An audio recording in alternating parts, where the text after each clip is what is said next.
Yo, what up, it's Lechero at DJ Lechero on the gram and Twitter on Real 92.3 every day, 2 to 7 p.m. on the Cruz Show and by myself on Sundays. And guess what? I am on the Nico Blitz Podcast. Sheesh.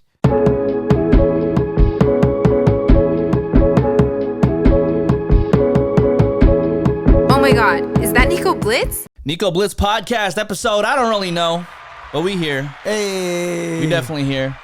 DJ Lechero. What's good, man? Nico. Bro. What's so up, happy dog? to have you, bro. Dog, it's been a minute. It's been a minute, and I'm happy to see you. I'm happy to see you continuously put in the work. When the world was shutting down, you turned it up.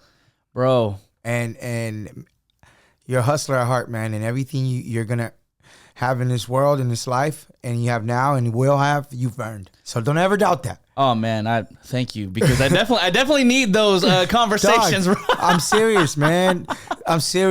Like, it's just like, yo, it's just because you're so busy putting in the work that sometimes you don't reflect or step outside of that bubble and that focus and drive that you're in. That one, you don't see what's happening, but everything's aligning while you're working right now, and it's gonna happen how you wanted it to happen. Believe me. You know what's funny is that even though over quarantine I was working my ass off, and still now working my ass off, I've also learned patience. It's the most important. It's so important, bro. It's and it's free. Yes. You know what I'm saying? And it's free. Patience. But man, no, I'm a big fan of you as a human and as a professional. You are an exceptional human being, bro. So, bro, you respect. know what's so funny is that when we met, I think maybe back in 2017, 2018. Yeah. When did Cruz Show hop on Real 92.3? I think 2018. 2018, yeah. Like, you know, I had already known like who you were because of Cruz Show and whatnot. Yeah. We were working at different stations, like, you know, a little bit prior to that. And you had came up to me and you're like, bro, like, I'm a fan of the lunch table. I see what you're doing. And I was like, oh, thank you so much, bro. And, you know, just like me, like, I was such a huge fan of yours, too, you know, secretly because of the station shit. But, like, you know, I was also a huge fan of you because, bro, like, every time I heard you on the radio, you were just so damn funny. Yeah. And, like, I'm not from L.A., but I could tell you were just, like, super L.A. And I'm like, man, this is a guy who has just got so much shit going for him, bro. And, you know, I mean, pre-quarantine, man. No, pre-quarantine, you were looking a lot different. A lot different, right? Sorry for the way out now. Listen, dude, being a fan of the lunch table and as just, you know, at heart, I've always been that guy that just wanted to discover talent, new talent. You know, and that's what you're doing with the lunch table. And I knew it was genuine and it was pure. It was coming from a good place. And you can pick that up, like, you know what I'm saying? You know that, so that's why. I'm telling you, good things are happening for you and will continue to happen for you because you're a good human. Man. So fucking keep going, and I'm a fan of yours. Man, and I'm a fan of yours, bro. I mean, we just going to be gassing each other up for the rest of this fucking podcast. You feel me? Sirens. Now we would have thought, but you know, bro, like, honestly, and I know you've talked about this so much, bro, but like, the last time I seen you was probably at the Kanye Drake concert, right? And I shit you not, bro. I heard your voice. Yeah.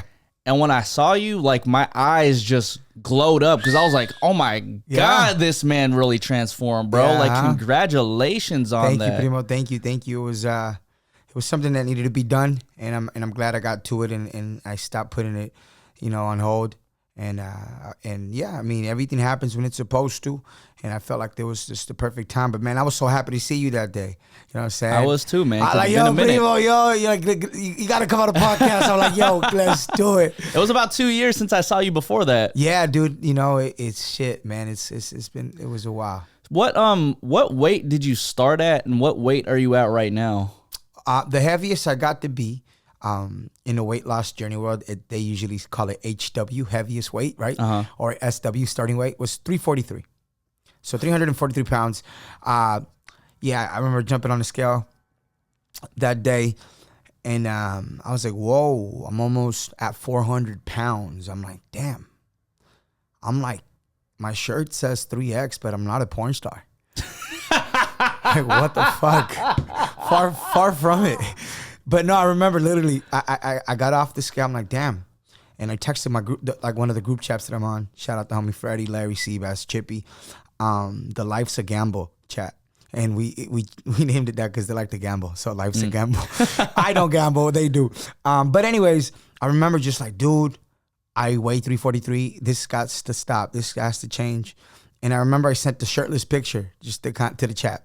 And they were so supportive that they sent a shirtless picture back like that. Bro, it's cool. We all got bellies. And, you know, and that was kind of like the initial starting point mentally where it's like, okay, I have to take action. So 343 was the heaviest I was. And then from that point on, I was like, what can I do? You know, obviously eating healthier is a little bit more expensive. But I'm like, I can't afford healthier food, but I could afford to make better decisions. That's free. So I was like, let me cut out the fast food. Let me cut out soda, chips, candy, all the shit that I was addicted to, right? Yeah. That I just go to. And then alone, just doing that for like the first 2 months, I lost 10 pounds. Damn. So yeah. And then February last year, I was at 333.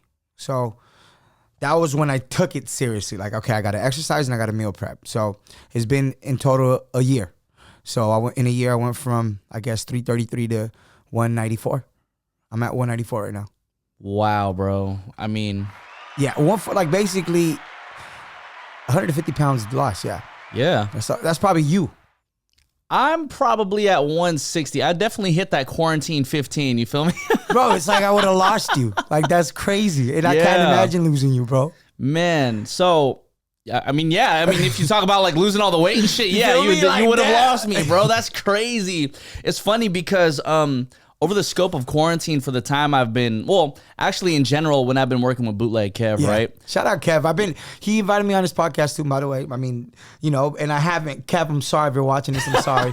But I told him I wanted to be episode 150 because 150 pounds down. Wow. And episode 150, I'm like, if there's people that believe in numbers, it could be a thing. I don't know. Yeah, no, that's lit. You know what I'm saying? Yeah, honestly, I think I was going to make this episode 20. Yeah. So I'm going to see if I could push this to 20.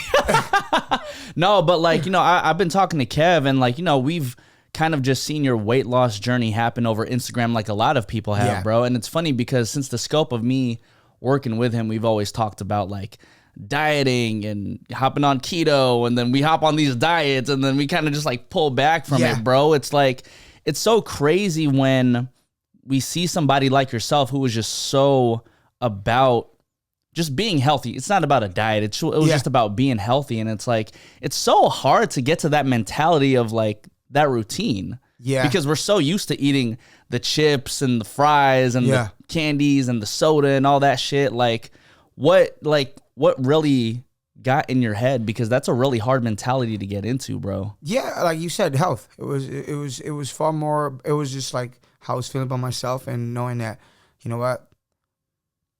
Nothing healthy is gonna come out of this. You know, it was knowing that my visions, my dreams, my goals weren't aligning with my mental and my physical at that point. I'm like, Leche, how you want a Lambo, but you can't fit in a Lambo? You know what I'm saying? Yeah. How you want to be touring nonstop around the world if you're always tired? You're falling asleep. You don't fit in a. I remember one time I got on an airplane. We were doing a radio remote in Vegas for the boxing fights. And I think Jeff Garcia still has the video. I've been meaning to have him send it to me. We're legit, bro, like the seat belt wasn't. I was going to have to ask for an extension, man. Holy shit, Yeah. And it was just shit like that. I was like, dog, it's not aligning. Like, no way. You're too young for this shit. You can't, what do you mean you can't tie your shoes, Leche? Like, I was at a point where I was like, okay, well, fuck it. I'm going to wear slip-ons for the rest of my life and sweats. I mean, not much print, but sweats. You know what I'm saying? And it was just, it wasn't aligning, man. And so I just knew, like, it was time. It was time. And like I said, I just took action. And to your point about dieting and stuff like that, I tried keto for a month, and it felt like too much of a diet. Remember, this is a lifestyle change, especially if you got to lose, like, 100 pounds, 3 digits type of shit, right? It's a lifestyle change. So you got to find something that mentally ain't going to throw you off, that you could incorporate and have no problem with doing. So, like, for example, the meal preps that I'm on right now, Lalo's meal preps, I eat their food and it doesn't feel like I'm on a diet. It's just portioned properly, under 500 calories. Just knowing how to establish those boundaries and stuff like that, because we're just so used to just consuming sometimes, and yeah, but it's just a discipline, I guess. And I was reflecting like, well, Leche, you got the discipline, you got the drive, you have that winning mentality. That's why you've accomplished some of the things you've accomplished. I'm like, well, it's time to do the same thing, but for your health now. You know what I'm saying? Like, I hear you. Yeah, because we tend to forget about, like, without our bodies, without our mental health, without like physically being okay, we're unable to do the shit that we need to do. We're only one. Yeah. We're only here one time. Unless you believe in reincarnation, which I think it is a thing. I haven't really looked into it too much, but you're only here on this earth one time. So, I also say when it's your time, it's your time. That's inevitable, but you could do what you can while you're alive to improve the quality of the time that you were here. You know what I'm saying? Make it easier on your body and stuff like that. So yeah, now I'm on a, I guess, health and fitness journey, not so much on a weight loss journey. Wow, I like that. Yeah, because I tell people, I didn't want to lose weight. I wanted to change my life. It wasn't about losing weight. It was about changing my life. I was going to a place where I was at when I was 16, fresh after, losing my father, putting on some weight after high school. I was in a really, really dark place. I remember not leaving my house, for a whole year. My mom thought I was suicidal, and she would worry, she wouldn't want to go to work because she thought, something will happen to me. But, so when I decided to make a change, it was when I felt like that darkness was creeping up again. And I was like, yo, no. You've worked too damn hard, and you've come so far to let something that you could fix in a year. Which happened. And you'll be back. You'll be good. You know what I'm saying? So, yeah, we just, we took action. And to everybody watching, prioritize your health. I've been saying it. The biggest form of self-love is prioritizing your health. And nobody could tell me different. You know what I'm saying? That's the biggest form of self-love. And yeah. Yeah, because I'm sure, once you get to that point where, I like to think of one of my biggest accomplishments from this whole quarantine situation was getting a Twitch verification badge. Bro, that's amazing. Because, bro, it's something that not a lot of people can get, but then it was more so a mentality. Once you get to it, you know that you can reach any goal that you want to, right? 100%, you locked in. Yeah, you just locked in. And it is something that you can show to the world, similar to how, you have this mentality of, I need to get my body straight. I need to make sure I'm good. Mm-hmm. Then once people see that, it's like, oh, shit. The goals actually materialize as long as you just put the fucking work in. Bro, you got to put in the work. Marlon Wayans, we did an interview with him. And Cruz always, tells me to try stand-up. And I don't really want to. I've thought about it, but it's not like a dream and a goal of mine. Mm-hmm.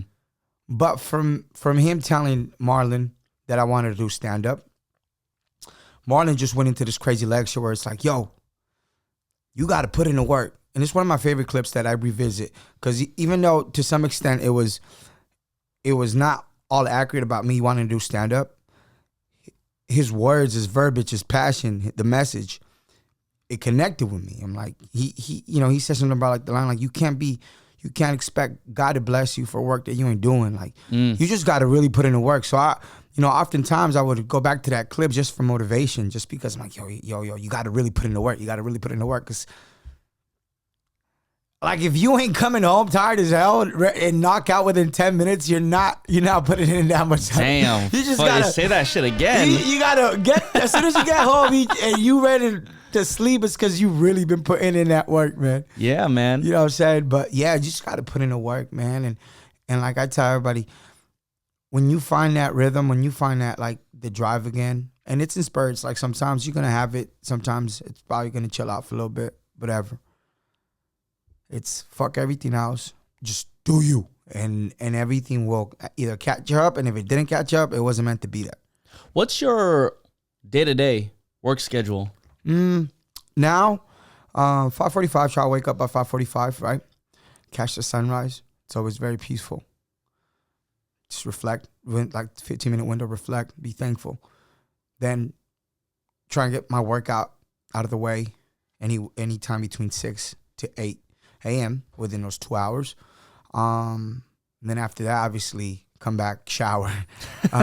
You need that. Yeah, I shared the routine in another podcast, and people I left out the eating in the shower, and so like when does this guy shower?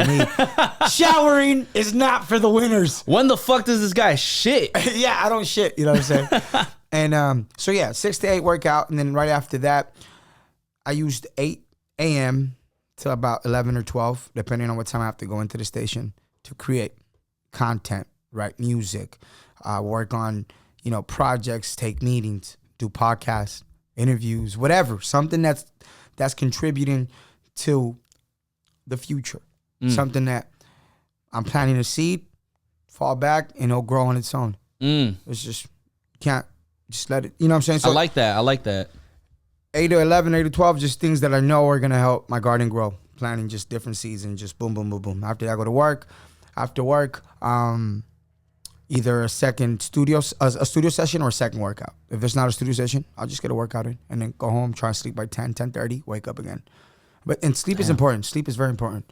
Yeah. This is one of the things in the beginning when I first started working out and having a routine, sleep. And now everybody's schedule is different, but doesn't mean you can't make a schedule.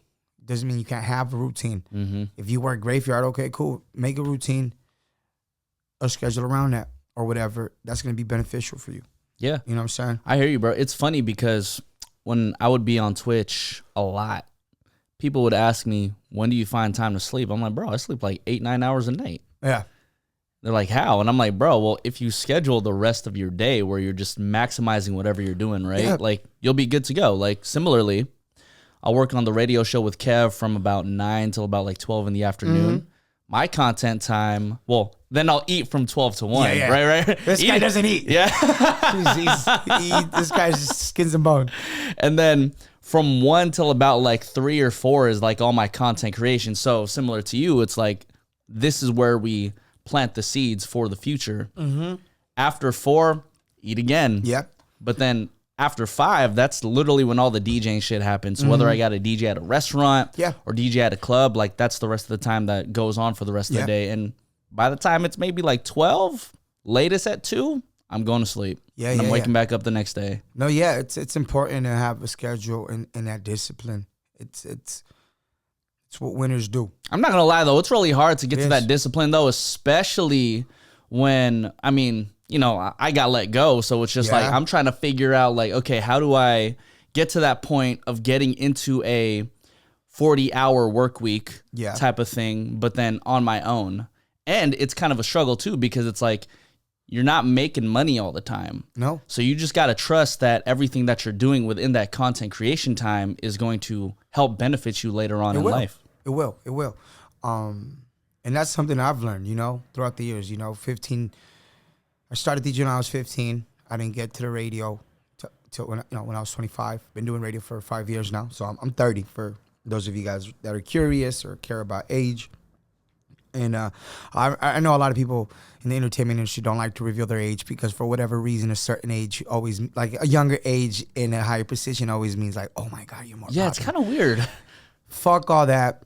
Fuck, you know, what structure society gives you or timelines. Everything's going to happen when it's supposed to. But I say that to say this. Yeah, bro, everything's going to happen and come when it's supposed to. Just like, you know, we talked earlier, patience. Be patient. Like, I just learned that, you know, reflecting now, it's like, yo, everything happened the way it was supposed to. And if it didn't happen, then I guess it didn't happen. Yeah. Maybe it wasn't meant for you. Maybe. It wasn't, but doesn't mean something else isn't. Exactly. Doesn't mean that, okay, for me, I just don't get frustrated anymore. If it just feels like it's forced. Don't do it. Yeah. Come back when it's ready to be for you. What got you into DJing when you were 15? Shit. I saw a video of Tiesto. He was it was like he was doing his trance. It was a trance set, and it was just hundreds of thousands of people singing along to his to his music. And I believe it was Traffic, and it's just, you know, trance Tiesto, right? When he was doing trance music. And I was like, yo, that's so dope. Like, I can't sing, but I want people to sing while I'm on stage. Yeah. I'm like, DJ might be the thing for me. And yeah, that was just kind of like the spark of like me wanting to DJ. Like, yeah, I want to be on stage, man. My cousin Ozzy, Valdo, he was a rebel. And rebels were, back in the days in the 90s, they were the Chicano raver scene. That was the Chicano raver scene. Oh, okay. I didn't know that. Yeah. So he was a rebel. And they had a very distinct style. And yeah, so he was up on a lot of like, 90s DJs like Irene, Humpty Vision, St. John up in the Bay. Yeah. So yeah, so he sparked my interest in like house music, electronic music. And then as I got older, hip hop and all that. But yeah, that was what like kind of sparked me wanting to be a DJ. I remember at family parties, there was a family friend whose name is David. And he would have his like setup, his CD setup, his CDs, and he had the mic, he was doing the karaoke.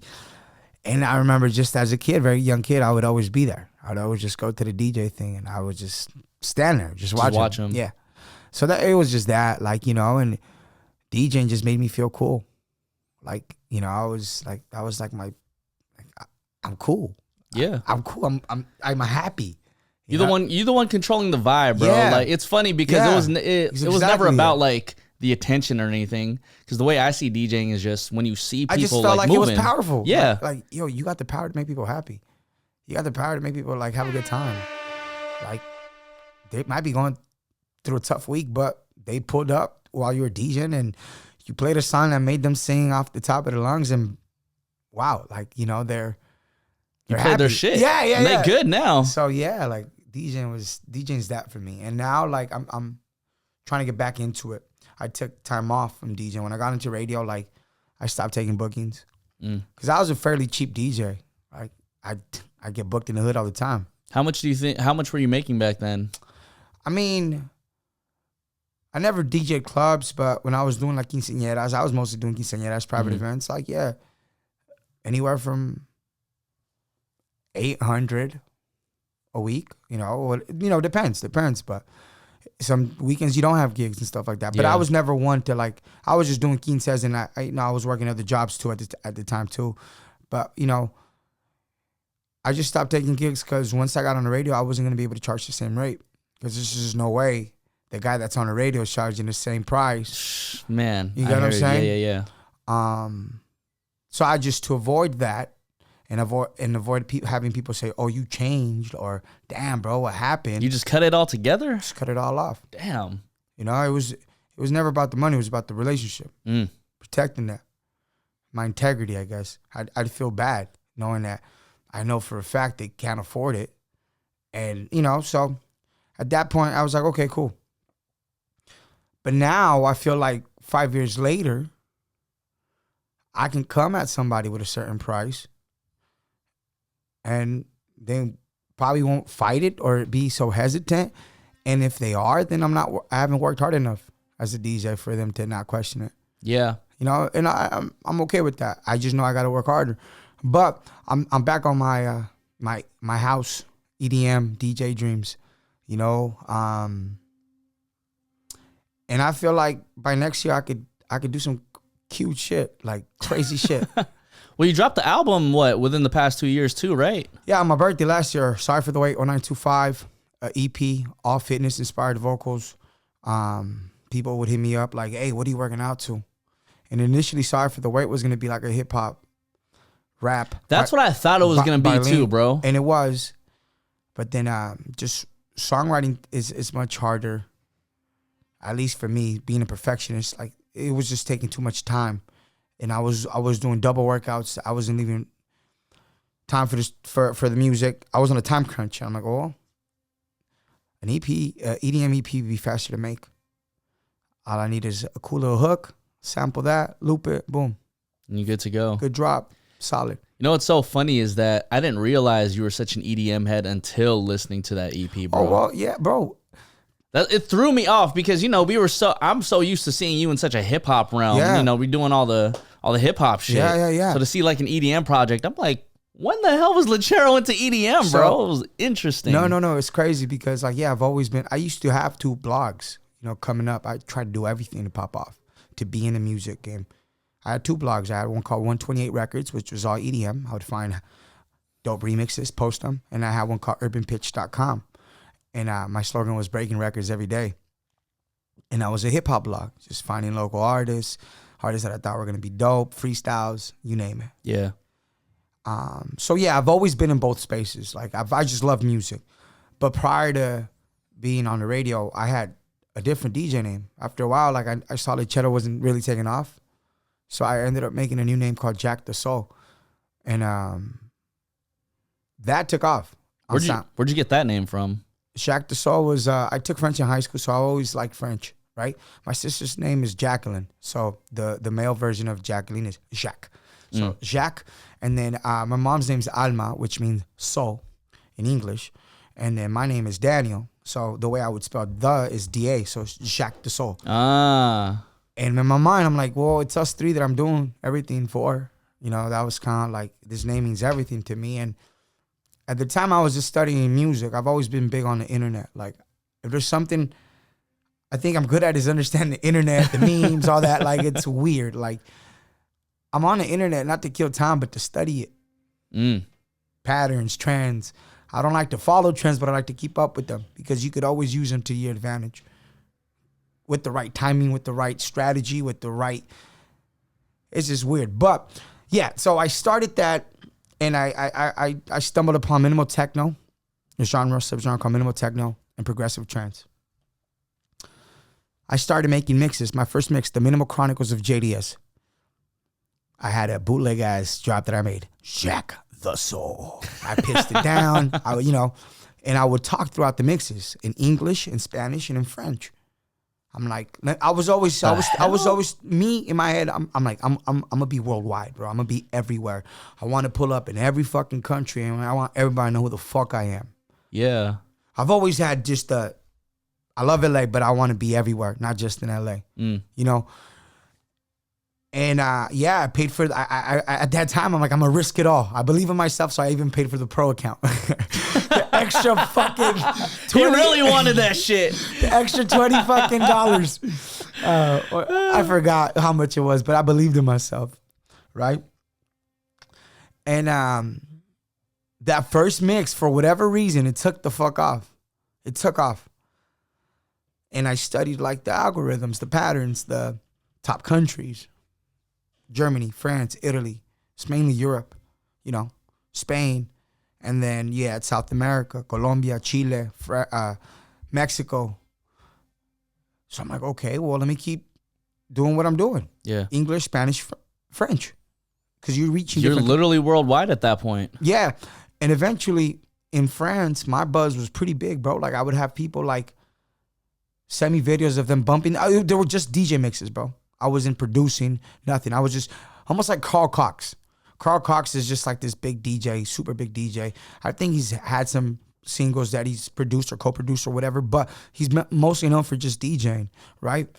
And at that time, it was just like the Minimal Chronicles, the mixes that I was calling them, they were getting so big that the producers were telling me to premiere the records on my mixes. That's crazy. Because it was getting more plays than their own SoundCloud. That's lit. So they were giving me the exclusives. Like, bro, please play my new song. So yeah, bro, I was just, building this audience. And within a year, I got 10,000 followers on SoundCloud, which at the time, 10,000 followers on SoundCloud in a year. It's like, whoa, what? Millions of plays.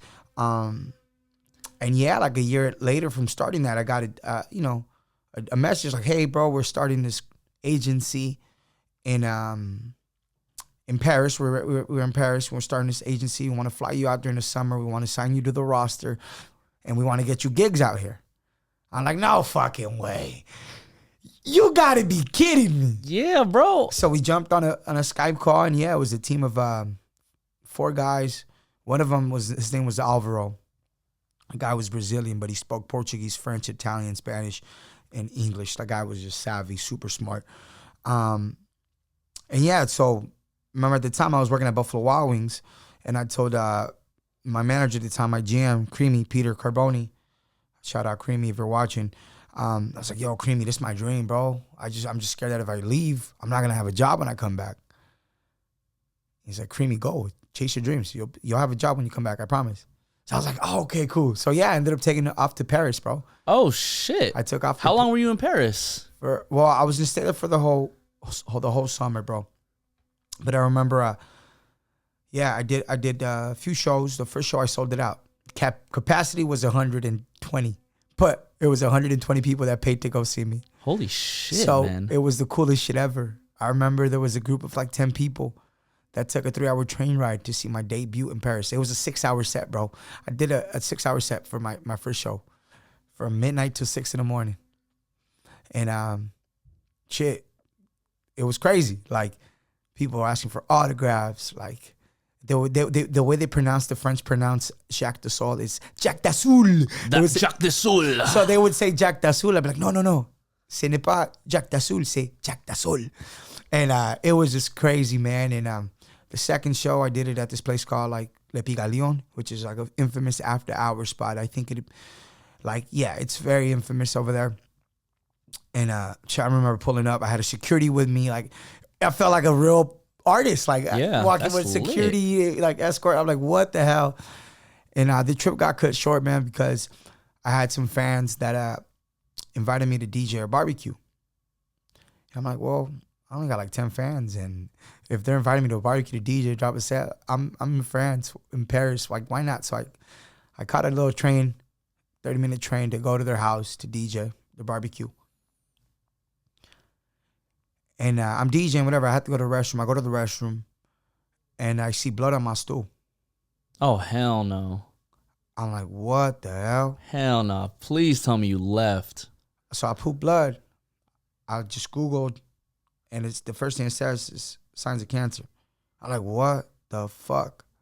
So the first thing I did was book the next flight to back to LA. I'm like, if I'm gonna die, I'm gonna die with my mom and my sister by my side, right? That was just me. I'm also, you're talking to somebody that at that point in his life was very scared to go to the doctor. If I'm dying, I don't want to hear about it. I just want it to be how it's going to be. Very traditional Mexican, I guess, Latino, like, oh, I don't want to go to the doctor for what? If it's not hurting me, it's probably not nothing. And bro, so I ended up going back, and it so happened to be my sister's birthday the next day. So I just ended up saying like, oh, Jackie, I came back to surprise you for your birthday. I love you. But I never told them like it's because there was blood while I took a shit, you know?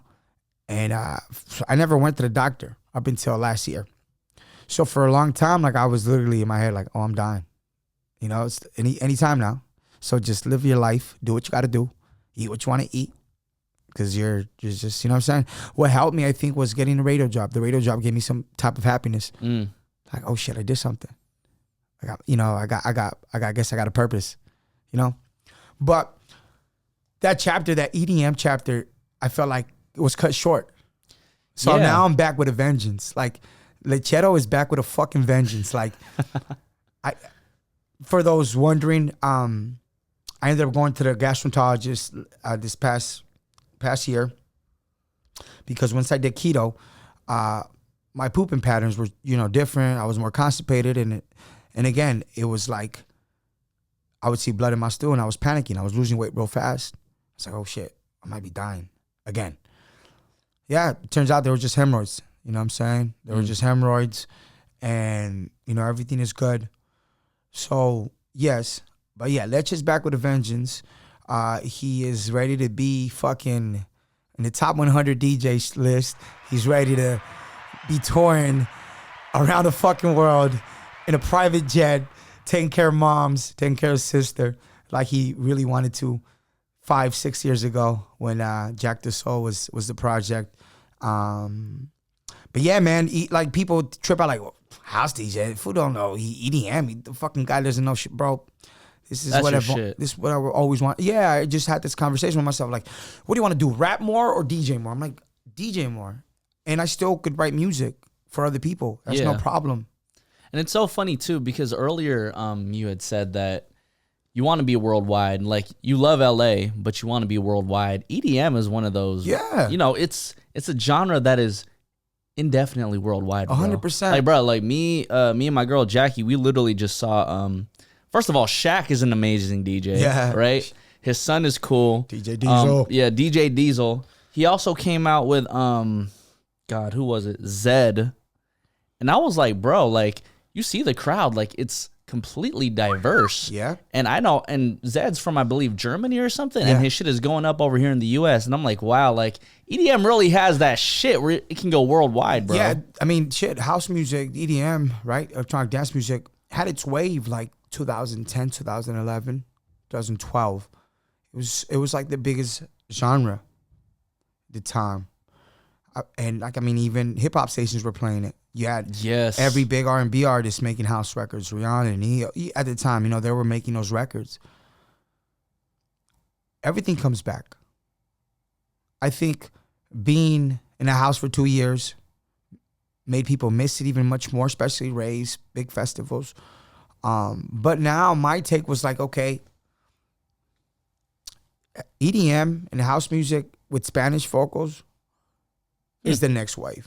You know, and shout out Red Tape. He's pushing that Spanish tech house movement heavy, and Skrillex too. Yeah, I mean they get it. You know, Yeah. I just feel like Latinos haven't been dominant in that market yet, and right now I think Spanish music is like one of the highest, most streamed, most popular music. So it's only a matter of time. But yeah, I think house music is definitely coming back. EDM. So my tech is making some house music with Spanish vocals, some with the English vocals, maybe some with French vocals, maybe Italian. I never want to limit myself or put myself in a box. But yeah, house music for sure. EDM music for sure is coming back, I think. So it never left, but it's going to come back super strong. Facts, bro. I always have this conversation with Kev, and for people who don't know, there's kind of, I guess, different ways to go about radio, right? Mm-hmm. So the way the Bootleg Kev show operates is that we're a syndicated show. We're blasted through multiple different stations, and essentially we're across the nation, right? For the Cruz Show, you guys are strictly in LA. Yeah. Strictly in LA.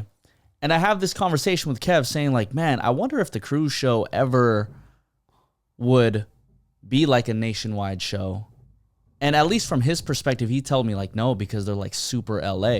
Yeah. Which is a good thing for the city, but isn't necessarily good for across the country, which in my eyes also makes sense too.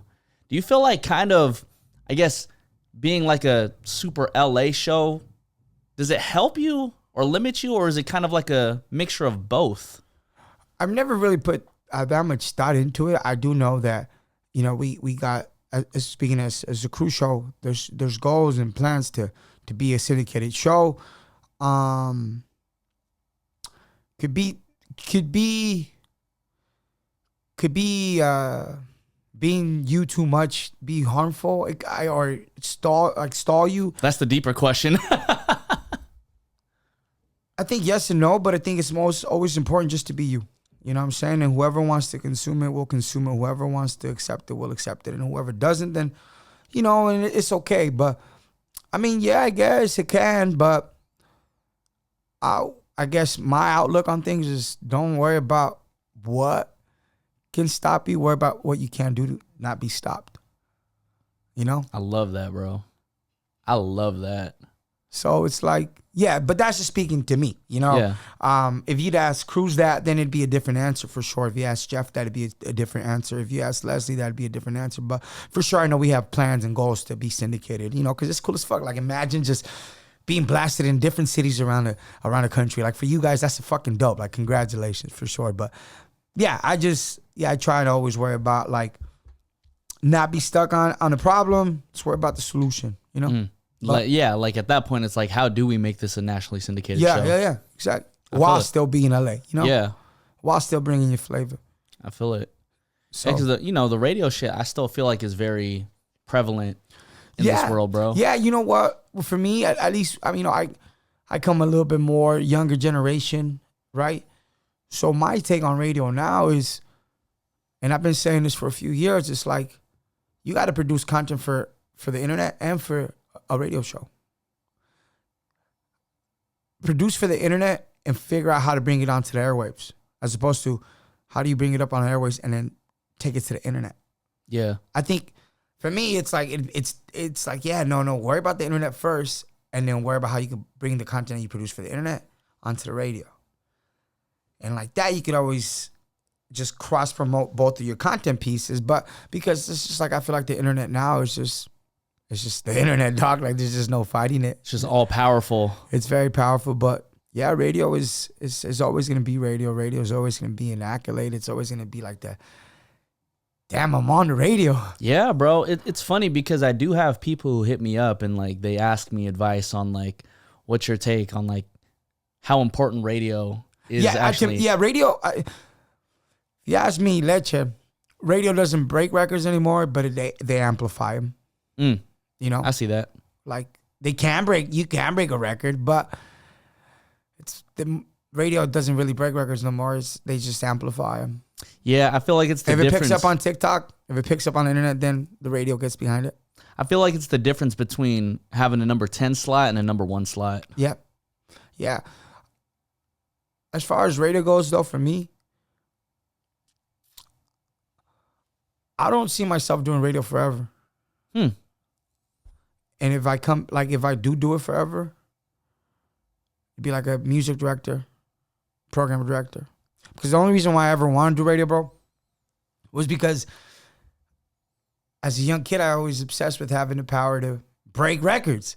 Like at 15, I'm like, yo, how dope would it be that I could play whatever music I think is popping and I can make someone famous because they deserve to be heard everywhere. Like that's the only reason why. It was never because, I want to DJ on the radio, I want to be heard on the radio. No, I wanted to just play music that I thought was dope as hell. And when I couldn't do that, I started my blogs, you know?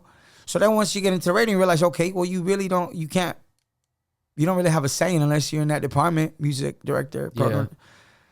Yeah. And you're a big fucking fan of music. You're almost torn, like, damn. So then what's it for now, for you? Radio? Yeah. Well, I mean, I love it, but I also love the idea of me just being a DJ full time and eventually build a platform where I could do exactly what I wanted to do back when I was 15 and just break records, you know? Yeah. Because I know if I stick around for radio to get to that position for 5, 6 years, 10 years to be a music director, program director, I could be doing the same damn shit the same amount of years and it's my own platform. Yeah. I hear you, bro. Why the fuck am I going to stress the fuck out? And then it's for somebody else where I could be stressed the fuck out for me. Yep. Yep. The fuck? Yeah, bro. Like, I know it's just like, yo, I could, eventually I get big enough to have my own platform and my own reach to, I could exactly do what I wanted to do when I was 15, and that's help put artists on. Yeah. You know, I don't need to do it in the radio. Would it be cool? Dope. But I'm at an age where I'm like, I'm not going to force it. Yeah. If it doesn't flow, it's not flowing. Yeah. You know, it's funny because I want to say probably one of the biggest differences between LA's music scene and the Bay's music scene, at least to my knowledge, I don't think LA has like a Thizzler. You get what I'm saying? Like, I know Rosecrans is doing his thing, and he's definitely... that's my dog. You know, Vic is definitely doing his thing. Homegrown Radio definitely doing their thing. Yep. And it's like, I know they're hella pushing, like, LA music, yep. Right? But I feel like there's nothing as massive as the Thizzler for LA. But I do also say, I think LA has so many different ways to get your music. Yeah. That it's kind of also impossible to just have one big, massive music source. Yeah, no, I mean... You can correct me if I'm wrong. No. Yeah. And I just think, like... Yeah, man, I just want to be able to create a platform that can help other people and help them be a stepping stone into their careers. And they look back and like, oh, shit, if Lechero loved it, it was because it was meant to be loved. Yeah, I feel it, bro. You know what I'm saying? But, yeah, no, LA is LA. And you know what? I've been wanting to do a segment kind of like, you know, to promote, I guess, local artists. And not just necessarily LA artists, but like, you know, I just moved into a spot where there's a rooftop and you can see the downtown LA skyline, right? Like perfect. So I was like, yo, well, I'm always trying to think outside the box, trying to be creative, trying to make the most of my time. I'm like, well, what if I create a segment where I get invite artists, local artists to come up, do acoustic versions of their songs, singers, rappers, do freestyles.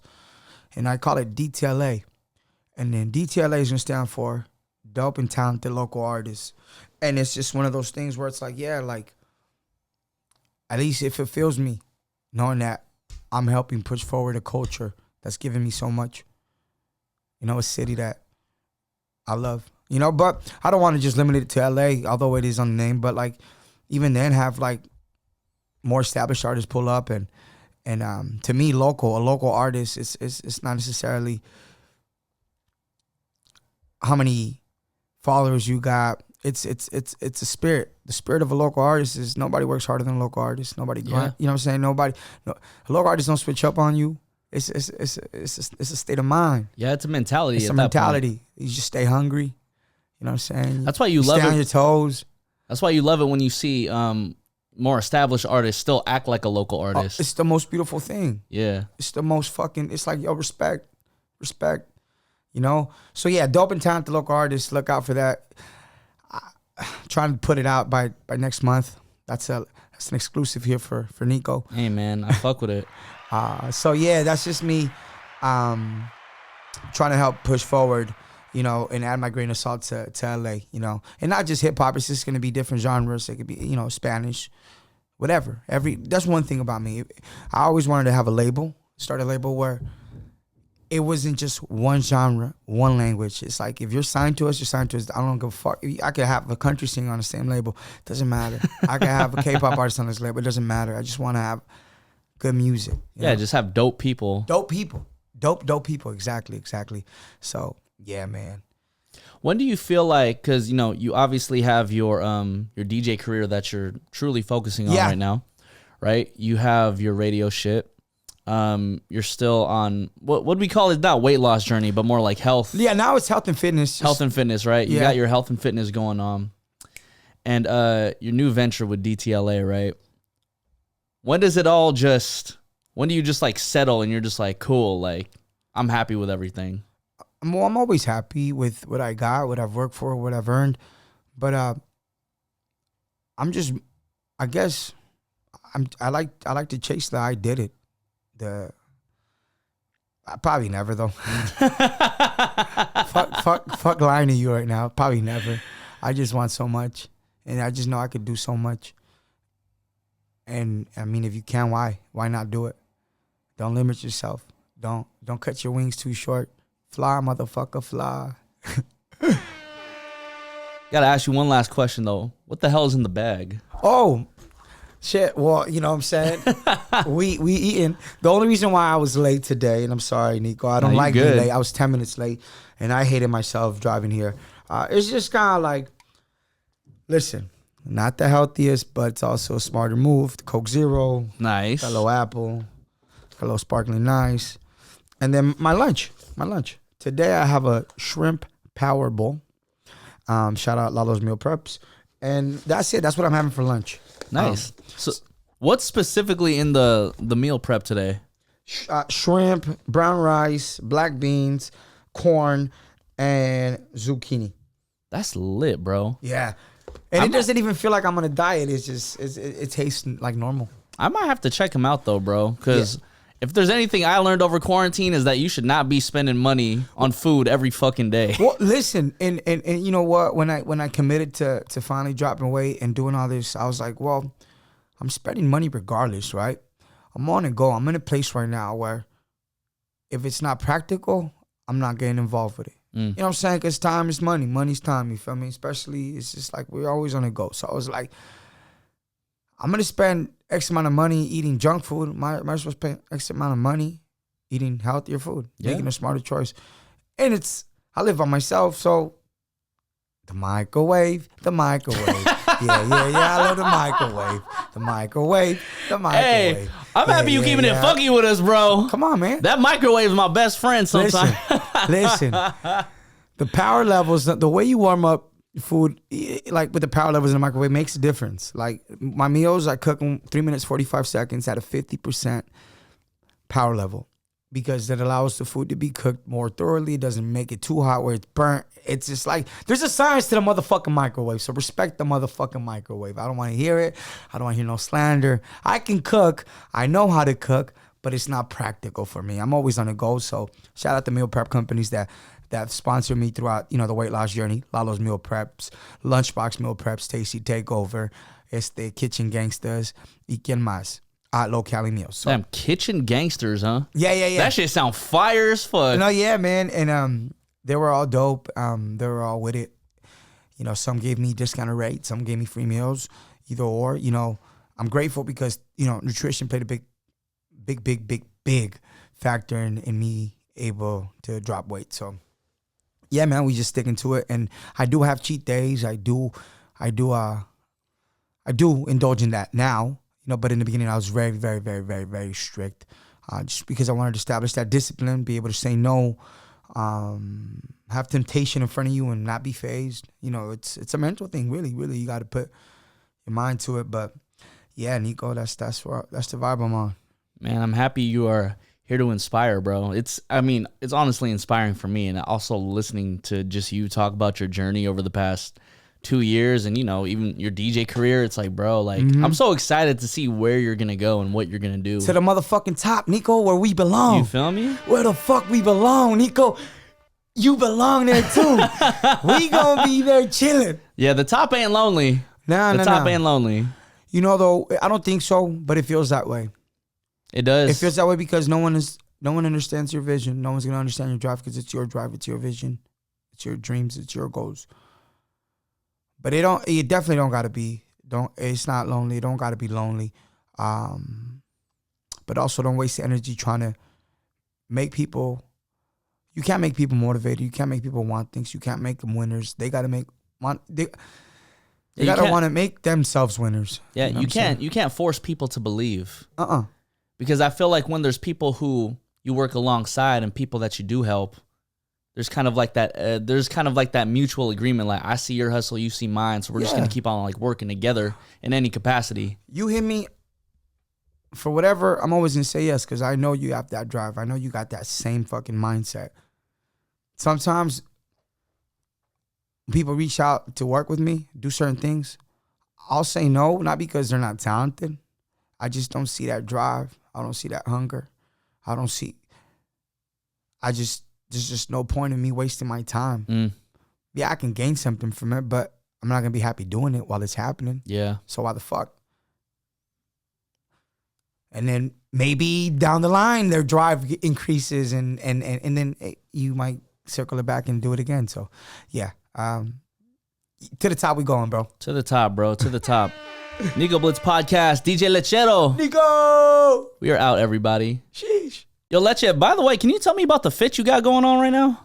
I mean, something like, so hold on, let me see. Can I stand up? Oh, yeah. I mean, I got the they ain't really seeing you. All right, well, listen, I got the shorts, got a little jacket, but I wore a YN because I know, what I'm saying, you Filipino, my homie, his brand, Kevin, my kuya, he's Filipino. So I'm like, I'm going on a, Filipino podcast, I guess, in a way. Not necessarily because I don't want to box you in, right? But I was like, yeah, I gotta show him love.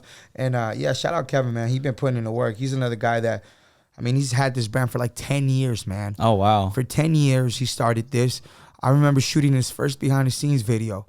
I shot it on an iPhone, and it didn't trip out. Like, he thugged it out for 10 years, and just this past few months, he had his personal, like his drop. He did a drop with Foot Locker. Oh, shit. That's lit. Billboards, like crazy screens, like at the store. So shout out to him for not giving up. And, I'm saying, support your local brands, What's the Instagram? Yesterday's News. Yesterday's News. Yeah. Oh, okay. So, yeah, if you Filipino, show love. Facts. You know what I'm saying? But, yeah, shout out Kevin. Shout out my kuya. But he's half like Mexican, basically.